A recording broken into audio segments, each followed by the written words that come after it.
किस पाप के कारण स्त्रियां बनाती है प्राय पुरुषों से शारीरिक संबंध।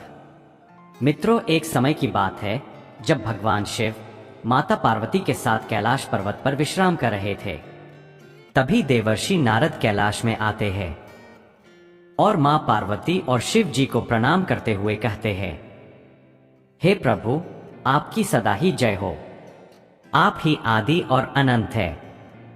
प्रभु, आज जब मैं पृथ्वी लोक पर भ्रमण कर रहा था तब मैंने देखा कि कई सारी स्त्रियां शिव महापुराण का पाठ कर रही थी और आप ही की पूजा मन से मग्न होकर कर रही थी। जो स्त्रियां भी सर्व गुणों से संपन्न पति की चाह रखती है वे सभी आप ही को जल चढ़ाती है। सोमवार के दिन उपवास तथा निर्जला व्रत करती है। आपको ही परम परमेश्वर रूप में पूजती है। हे प्रभु, आप जैसे पति पत्नी बनकर 7 जन्मों के फेरे भी लेती है। हे प्रभु, एक शाश्वत सत्य यह भी है कि मां पार्वती और भगवान शिव की जोड़ी तीनों लोकों में अनंत काल से प्रख्यात है। किंतु आज मैंने एक विचित्र घटना को देखा कि कुछ स्त्रियां पति के आंखों में धूल झोंककर अन्य पुरुषों के साथ अनैतिक संबंध बना रही थी। यह देखकर मेरे मन में 3 प्रश्न उठे। हे प्रभु, मैं इन्हीं प्रश्नों के उत्तर जानने हेतु आपके पास आया हूं।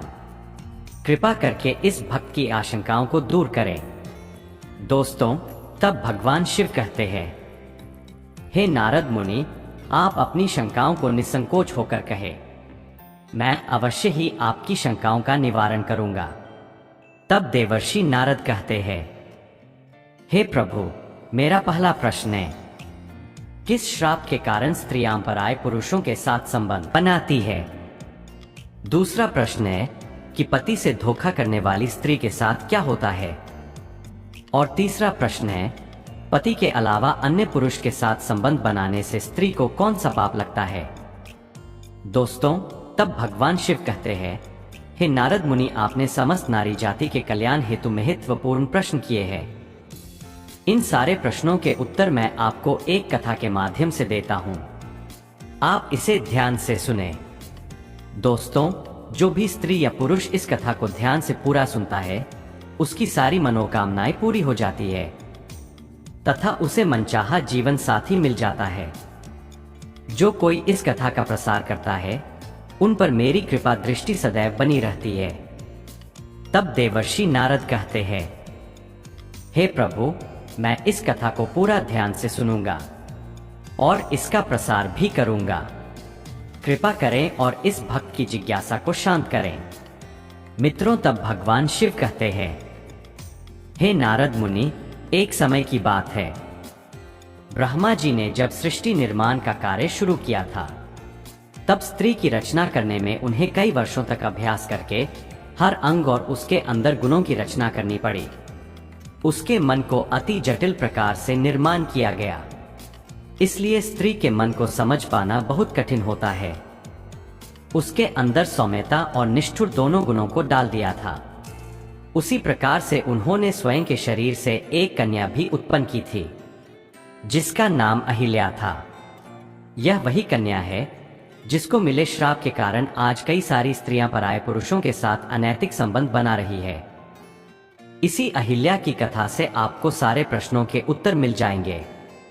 देवी अहिल्या अत्यंत सुंदर, गुणवान और चरित्रवान स्त्री थी जिसे वरदान था कि वह हमेशा के लिए केवल 16 वर्ष आयु की ही सुंदर कन्या बनी रहेंगी और कभी भी उनकी सुंदरता कम नहीं होगी। फिर एक दिन जब ब्रह्मा जी ने उसे शिक्षा प्राप्त करने हेतु महर्षि गौतम के आश्रम में भेज दिया था, वह कन्या इतनी सुंदर थी कि उसे सारे संसार के देव और दानव अपनी पत्नी बनाने की इच्छा रखते थे। जब मुनि गौतम के आश्रम में अत्यंत सुरक्षितता में शिक्षा ग्रहण करने बाद जब उसे ऋषि गौतम ने वापस ब्रह्मा जी के पास भेजना चाहा, तो उनके मन की पवित्रता को देख के ब्रह्मा जी ने अहिल्या का विवाह मुनि गौतम के साथ करा दिया और यह भी कहा कि आपके जैसा योग्य वर पूरे संसार में नहीं है। दोस्तों, तब भगवान शिव कहते हैं, हे नारद मुनि, फिर कुछ दिन बीतने के बाद जब देवी अहिल्या गंगा स्नान करने हेतु गई थी, उसी समय देवराज इंद्र भी उसी जगह से जा रहा था। जब इंद्र की कुदृष्टि अहिल्या पर पड़ी तो वह उनकी सुंदरता को देख के इतने मोहित हुए कि देवराज इंद्र अपने इंद्रिय की लालसा में उन्मत्त हो गए। दोस्तों, जब इंद्र को इस बात का पता चला कि उनका विवाह ऋषि गौतम के साथ हो चुका है, फिर भी वह उनके पीछे उन्हें पाने के लिए पड़ गए। वह हर रोज उन्हें देखने के लिए छुप छुप कर उनका पीछा करने लगे। उसने ऋषि गौतम और देवी अहिल्या की सारी गतिविधियों को जान लिया और फिर एक दिन चंद्रमा के पास गए। दोस्तों, भगवान शिव कहते हैं, हे नारद मुनि, जब भी कोई व्यक्ति अपने मित्र का चुनाव करता है तो सबसे पहले उनके आचार विचार एक जैसे ही होते हैं। जैसे कि किसी चोर का मित्र चोर ही होता है और संत का मित्र संत ही होता है। फिर एक दिन इंद्र और चंद्र ने मिलकर एक योजना बनाई, जिसके अनुसार एक रात को इंद्रदेव मुनि गौतम के भेष में अहिल्या के पास जाएंगे और चंद्रमा इस जोखिम भरे कार्य में उनकी सहायता करेंगे। हे नारद, चंद्रमा ने भी अपनी गुरु से धोखा किया था, जिसका कारण यह था कि चंद्रमा के गुरुदेव गुरु बृहस्पति है। एक बार चंद्रमा शिक्षा हासिल करने के लिए बृहस्पति के पास गए थे। वहां चंद्रमा बृहस्पति की पत्नी तारा की सुंदरता पर मोहित हो गए और उनसे प्यार करने लगे। इसके बाद तारा चंद्रमा के साथ चली गई और बृहस्पति को छोड़ दिया। चंद्रमा को भी इसके फलस्वरूप श्राप मिल चुका था। मित्रों, भगवान शिव कहते हैं, हे नारद मुनि, फिर एक दिन की बात है। देवराज इंद्र और चंद्रमा की योजना अनुसार इंद्र ने महर्षि गौतम का तथा चंद्रमा ने एक मुर्गे का रूप धारण कर लिया और वे दोनों ही ऋषि की कुटिया के पास पहुंचे। अभी रात्रि का दूसरा पहर समाप्त होने ही वाला था कि तभी मुर्गा बने चंद्रमा ने बांग लगा दिया, जिस कारण से मुनि गौतम की आंख खुल गई और वे उठकर गंगा में स्नान करने हेतु घर से बाहर निकल गए। वहीं दूसरी तरफ महर्षि गौतम बने देवराज इंद्र ने अहिल्या की कुटी में प्रवेश किया। तभी देवी अहिल्या को संदेह हुआ और वे कहने लगी, हे स्वामी, आप तो अभी स्नान करने हेतु गए थे, फिर इतनी शीघ्रता से वापस लौटकर क्यों आए हैं? कोई समस्या है तो आप मुझसे कहिए। तभी मुनि रूप धारण करने वाले इंद्र बोले, हे देवी, मेरे मन में काम वासना जाग उठी है, आप इसे शांत कीजिए, फिर मैं स्नान पूजा आदि कार्य करने हेतु चला जाऊंगा। अपने पति को ऐसे व्याकुल देख के देवी अहिल्या शर्माते हुए बोली, हे स्वामी, अभी तो प्रातः काल है, इस समय मुझे काम क्रीड़ा करना ठीक नहीं लगता। किंतु इंद्र ने अहिल्या को अपने पतिव्रता धर्म की कसम दिलाते हुए उन्हें शारीरिक संबंध बनाने पर मजबूर किया। दोस्तों, भगवान शिव कहते हैं, हे नारद मुनि, दूसरी तरफ जब ऋषि गौतम स्नान करने हेतु जब गंगा पर गए तो उन्होंने देखा कि कोई भी अन्य व्यक्ति वहां पर नहीं था और काफी समय बीत जाने के बाद भी वहां गहरा अंधेरा छाया हुआ था।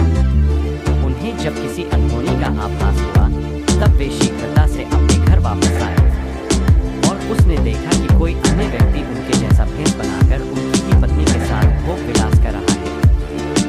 ऋषि गौतम को देख के अहिल्या और देवराज इंद्र अचरज में पड़ गए तथा शर्म के मारे दोनों ने झुकी नजर से अपने वस्त्र परिधान किए। तभी ऋषि गौतम को अपनी पत्नी की ऐसी हालत देख के उन्हें बहुत गुस्सा आया और वे बोले, हे दुष्ट नारी, आज तुमने अपना पतिव्रता धर्म खंडित किया है। अभी इसी क्षण में तुम्हें त्याग देता हूं। तुम्हें अपने और पराये पुरुष में कुछ भी भेदभाव महसूस नहीं हुआ है। तुमने देवी होकर भी ऐसा घृणित और सामाजिक निंदनीय कार्य किया है। आज मैं तुम्हें और समस्त नारी जाति को यह श्राप देता हूँ कि तुम कभी भी अपनी काम वासना को शांत नहीं कर पाओगी। हमेशा भोग विलास की चाह में तुम अपने धर्म को भी भूल जाओगे। दोस्तों, भगवान शिव कहते हैं, हे नारद मुनि, देवी अहिल्या अपने पति के चरणों में पड़कर उनसे विनती करने लगी। वह करुण विलाप करते हुए क्षमा याचना करने लगी। फिर महर्षि गौतम अपनी पत्नी से बोले, हे अहिल्या, तुमने आज न केवल अपने पतिव्रता धर्म को भंग किया है, बल्कि तुमने एक गुरु का भी भयंकर अपमान किया है, जिसे मुक्ति मिलना असंभव है। दोस्तों, तभी देवी अहिल्या ने अपनी दिव्य शक्ति से ब्रह्मा ब्रह्मा जी का आह्वान किया, किंतु दूसरी तरफ उन्होंने श्राप देते समय बोला कि तुम्हारा शरीर हमेशा हमेशा के लिए पाषाण का बन जाएगा। दोस्तों, तब भगवान शिव कहते हैं, हे नारद मुनि, उसी समय ऋषि गौतम जब देवराज इंद्र और चंद्र की तरफ देखा तो वे दोनों मुनि के गुस्से को देखकर स्वयं के असली रूप में आकर मुनि के चरणों में गिरकर माफी मांगने लगे। लेकिन गौतम ऋषि ने अपने कमंडल में जल उठाते हुए देवराज इंद्र को श्राप दिया कि जिस स्त्री की योनि की चाह में तुमने आज जो घृणित कार्य किया है, इसके फल स्वरूप तुम्हारे शरीर पर हजारों योनि उत्पन्न हो जाएंगी। और चंद्र को भी उन्होंने श्राप दिया। दोस्तों, उसी समय ब्रह्मा जी सहित अन्य देवता वहां पधारे। वे सभी हानि को तो टाल ना सके, क्योंकि मुनि श्राप दे चुके थे। जब इन सारी बातों का पता देवताओं को लगा तब उन्होंने ऋषि गौतम से विनती की और अहिल्या के श्राप से मुक्ति का समय पूछा। तब मुनि गौतम ने बताया कि त्रेता युग में श्री हरि के अवतार राम आएंगे और इस पाषाण रूपी मूर्ति को पैर से छूने के बाद ही वह इस पाप से मुक्त हो जाएगी। तब तक के लिए इस स्त्री की आत्मा को घोर नरक की यातनाएं भोगनी पड़ेंगी। उसे यमराज द्वारा कई जन्मों तक नरक की सजाएं सारी भुगतनी पड़ेगी और उसे भोगने के बाद भी उन्हें तुच्छ प्राणी की योनि में जन्म लेना पड़ेगा। दोस्तों, वही दूसरी तरफ देवराज इंद्र के शरीर पर जब 1000 योनियां उभर आई तो सभी देवी देवता उन पर हंस कर उनका उपहास करने लगे। तब इंद्र सहित सभी देवता गौतम से इस श्राप का उपाय मांगने लगे तो उन्होंने सभी का सम्मान करते हुए उन सारी योनियों को आंखों में बदल दिया। दोस्तों, शिव जी कहते हैं, हे देवर्षि नारद, अब आपको समझ आया होगा कि आखिर किस श्राप के कारण स्त्रियां पराये पुरुषों के साथ संबंध बनाती है और जो भी स्त्री दूसरे पुरुषों के साथ भोग विलास करती है उसे कई वर्षों तक नरक की सजाएं भोगनी पड़ती है। जो भी स्त्री अपने पतिव्रता धर्म का पालन करती है उस पर मेरा आशीर्वाद बना रहता है। अगर कोई स्त्री जाने अनजाने में यह पाप करती है तो उसे घोर नरक की सजाएं भोगनी पड़ती है और किसी भी प्रकार के व्रत, तप और उपवास का फल प्राप्त नहीं होता है। उसके सारे पुण्य कर्म शून्य हो जाते हैं। हे नारद, आपके तीसरे प्रश्न के अनुसार पति को धोखा देकर पराये पुरुष के साथ संबंध बनाने वाली स्त्रियों के सारे पुण्य समाप्त होते हैं और जो भी पुरुष दूसरों की पत्नी के साथ जबरदस्ती या मजबूरी में गलत कर्म पाप करता है उसे भी मृत्यु के बाद नरक में ही जाना पड़ता है और अगले जन्म में उस पुरुष को किन्नर की योनि प्राप्त होती है। जो भी स्त्री या पुरुष अपने जीवन साथी के साथ छल पूर्वक व्यवहार करते हैं उन्हें भी कई प्रकार के कष्ट भोगने पड़ते हैं। हे नारद, अब मैंने आपके सारे प्रश्नों के उत्तर दिए हैं। तब देवर्षि नारद कहते हैं, हे प्रभु, आज मैं धन्य हो गया हूँ। दोस्तों, आशा करते हैं आपको यह कथा अवश्य ही पसंद आई होगी, तो कमेंट में श्रद्धा से हर हर महादेव अवश्य लिखें और वीडियो को लाइक जरूर करना, साथ ही चैनल को सब्सक्राइब करना ना भूलिए। आप सभी का धन्यवाद।